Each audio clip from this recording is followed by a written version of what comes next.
Ayun, so nagpatuno lang kami dito tapos tutungo na kami ng Paraiso. Kasama ko ngayon si Anthony at may kasama pa kami dalawa pero susunod na lang sila mamaya. Nauna na kami. Aspalto na. Bagong patong to dito ah.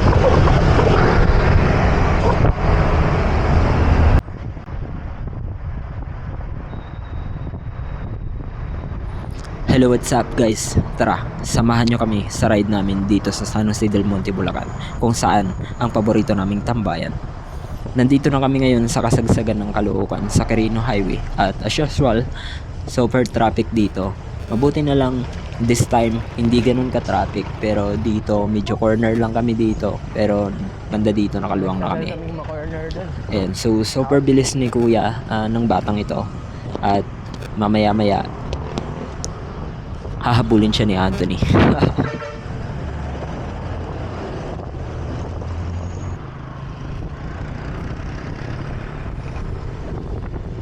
At ayan na nga, ayaw na naman patalo. Nilampasan kami, pati yung bata. Tapos anyway, ito na yung part na nandito na kami sa dulo ng sa may pangarap na to banda. Tapos mostly dito sa daan na to, ito yung matraffic talaga yung area na to. Kaso by this time maluwang siya, kaya nakakatuwa lang na medyo maluwang dito. At least maaga kami makakarating dun sa pupuntahan namin. Mostly dito kami dumadaan sa gilid na yan kung mapapansin nyo. Ayan, may mga ano siya, may mga window ng drainage. Ayan, yung iba ginagawa pa. Halos lahat pala ginagawa pa. Nakakatakot yun dyan kasi ano, mostly yun lang din yung slot para sa mga siklista, pero by this time at least maluwang na. Ayan, dito lang kami mako-corner.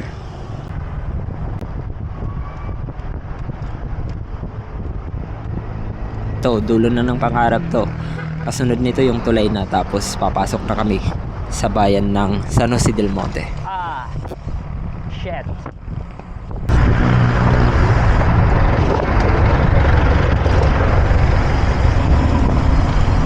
Welcome to Bulacan.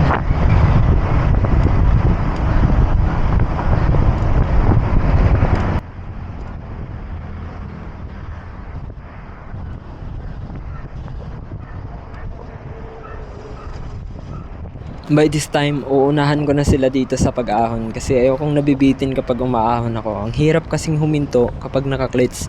Pag aahon ka, tapos nabitin ka, yung momentum mo doon sa paahon na yun, mahirapan ka na ulit mag-clip in. Kailangan mong bumalik. Kaya mas gusto ko talaga na pagpaahon, duro-diretso lang ako as much as kaya ko yung ahon. But anyway, pagdating namin dito sa may dulo, papasok na kami ng Altarasa dahil doon kami dadaan. Hihintayin ko na lang si Anthony doon sa Altarasa, tapos go na kami sa loob.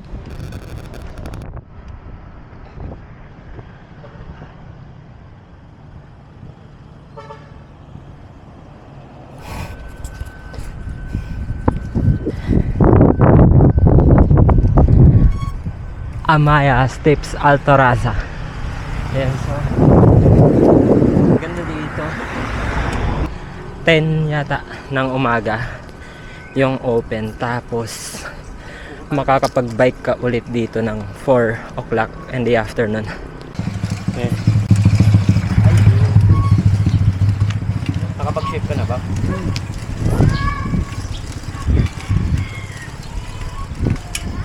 Kaya pwede lumayo eh. Bakal din to, di ba? Ha?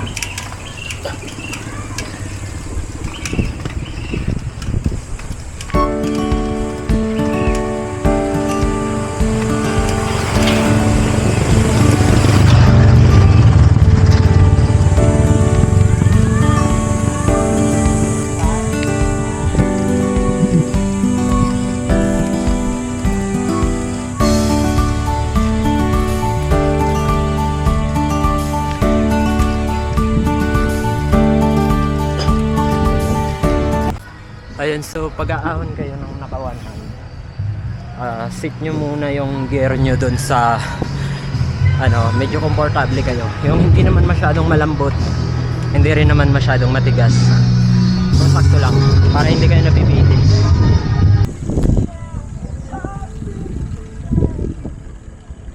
And ayun. So baka dito na kami maghintay. Ito yung kapihan. Kapihan your local coffee. And magkakape kami dito, pero yung order ko is Cafe Americano. Oy, andyan si Christian! Andun. May tubig ka dyan, te? Wala po eh. Pagod ka, Ots, ah. Boss, dito ba babagi, boss? Oh, dito. Dito yata Dito. Jeez! Paglabas mo. Isasarado yung ano mo. Lobat. Ayun lang, pareho pala tayo. Hindi siya si Christian, eh.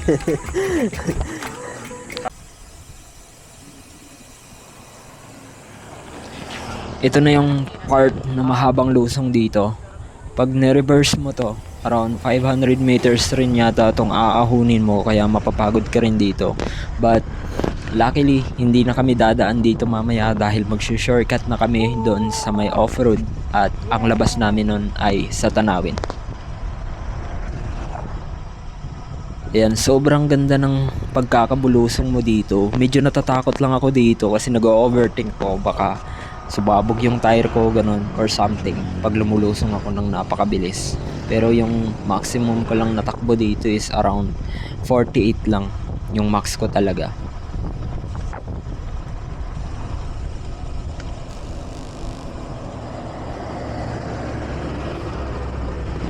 May enjoy mo yung lusong mo dito lalo na wala masyadong sasakyan. Kaso medyo nakakatakot lang banda dito kasi itong part na to dito sa may dyan, sa may tulay na yan, may butas dyan. Ayan. Pero pwede rin tayo dito Ayun, dumaan.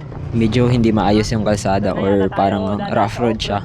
Kaya nakakatakot magtuloy-tuloy. But anyway, ahon na yung part na to at uunahan na ako ni Christian. Sobrang lakas ng batang to. Ayan. Sa ahon na to, medyo bitin to dito dahil may humps dito sa gitna. But anyway, ayun, sobrang bilis pa rin niya. Dalawang ganito pa, dalawang lusong pa, tapos darating na kami doon sa off-road part, papuntang Bulak. Ayun, so nandito na kami sa Bulak. At ayun, medyo mapayapa dito si Christian. And ayun, may nakapulsos. Ang ganda. And meron pa doon dalawang bike. Magkakasama yata sila. Tapos meron din pumuntang nakamotor. Wala pa yung dalawa. Kaya pa dito. Medyo mainit na. Mga ano na yata. Anong oras na ba? 10:39. 10:39 na. So, tanghali na talaga. Mainit na.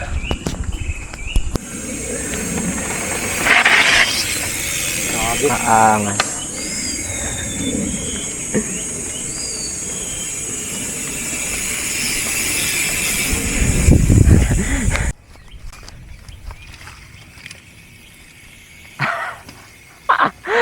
Kala ko magja-jump ka doon eh. Nakarating na nga yung dalawa at ngayon babalik kami dun sa pinanggalingan namin, dun lang sa may off-road para lang makita nyo kung saan kami dumaan.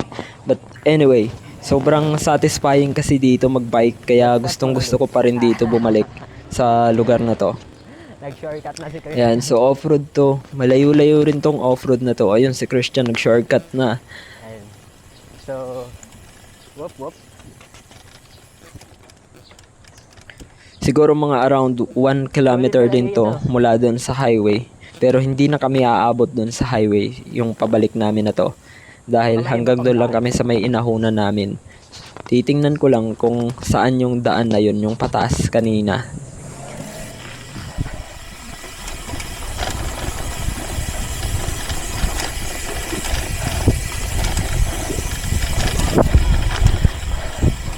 Ayan, so ang technique dito pag road bike yung dala mo, huwag mo masyadong bigatan yung yung hawak mo dito sa handlebar. Dapat is lang, mga 20% lang. Ang tipong hindi ka lang matutumba.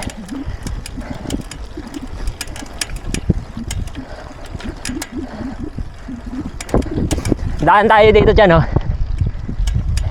Dito. Yan tayo dumaan sa baba kanina eh. Ito na yung sinasabi ko kanina. Ayun, yung may araw. Diyan kami dumaan kanina. Ito yung sinasabi kong paahon dito sa taas.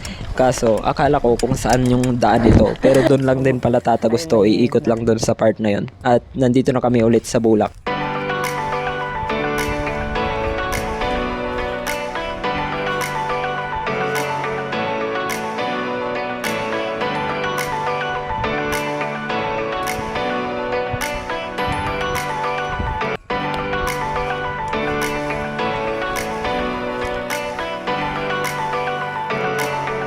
Gia.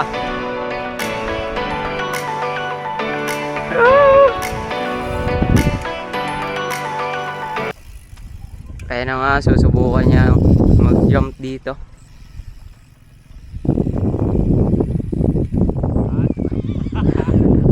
Di ba sabi sa'yo eh, ang taas tignan eh.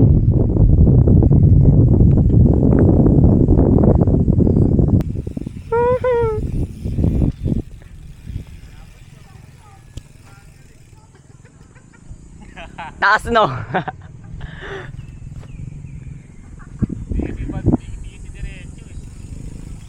Hindi kinonek dyan para dire-diretso.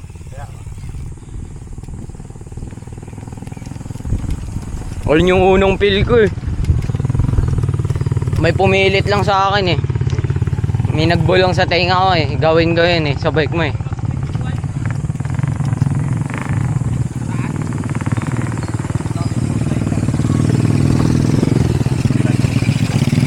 Yeah. Rekta na dyan.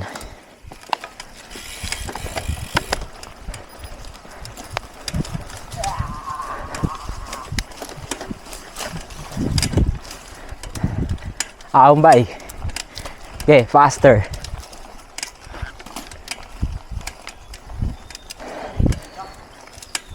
Dito. Sa may daan. Dito.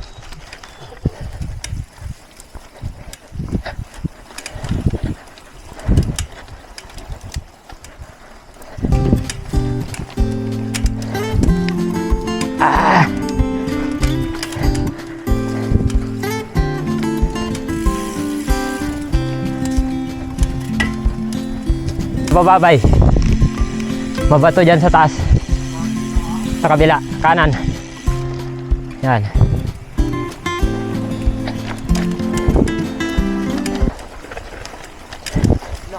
Mabato dyan.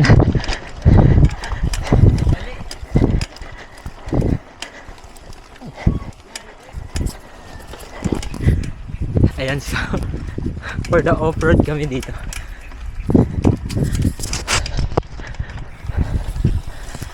Pang ano ko na dito ngayon, pang 4.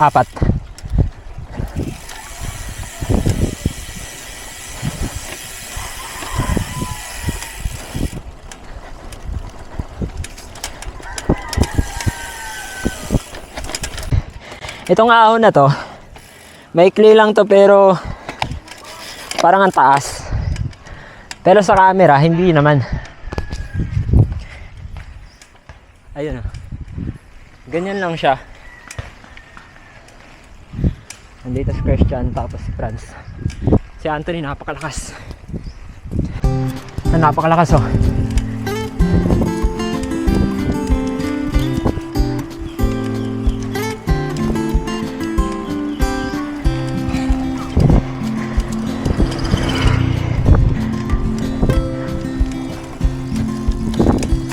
Papakak tayo, papakak.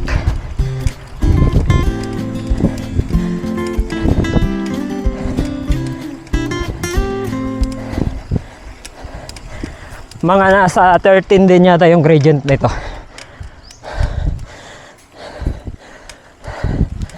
Medyo humirap na yung daan. Nagsilabasan na yung ano, bato. Kasi nag-uulan ng mga nakaraan. Kaya siguro natanggal yung mga lupa.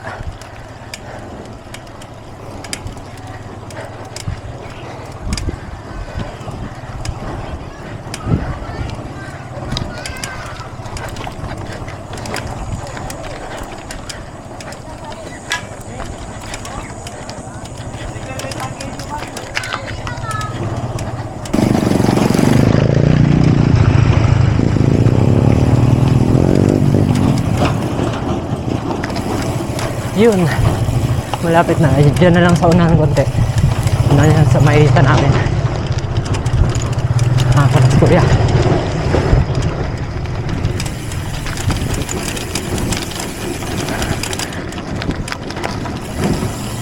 Yan.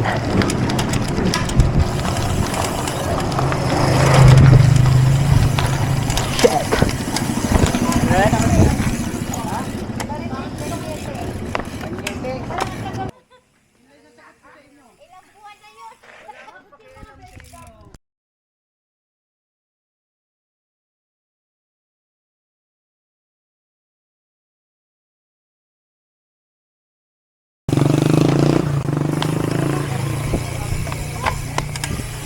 Time to higher gearing na.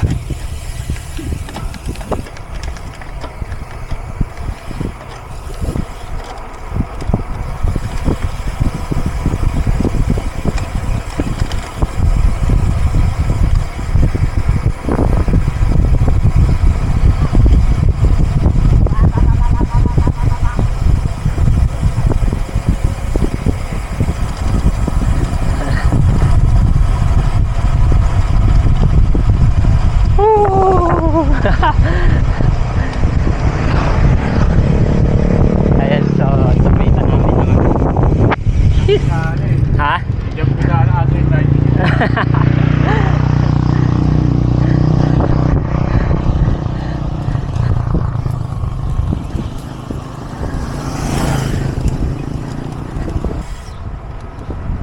Makikiraan kami ulit dito sa Alparasa. Pwede dumaan dito, pero bawal mag-loop pag tanghali.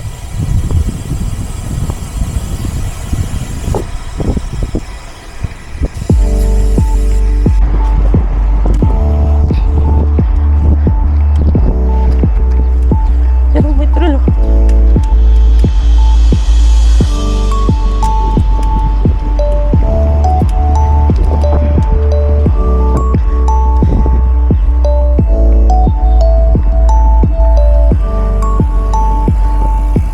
Init na oh.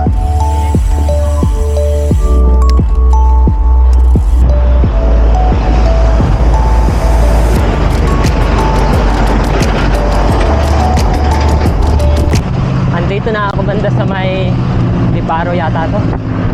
Amparo pala. Amparo. So hindi ko alam kung asan na sila. Pero hindi ko na sila hintayin.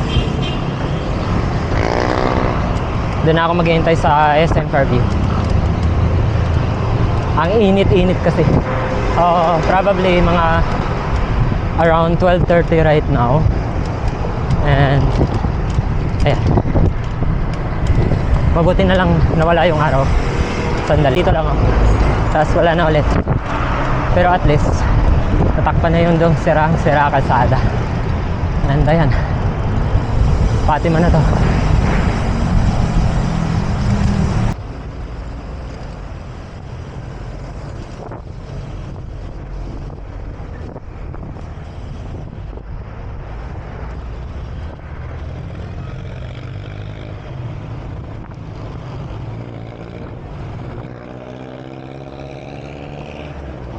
Ayan, dito sa kaliwa, dito na yung Lagro. Tapos, banda dyan sa unahan, dyan na yung SM Fairview.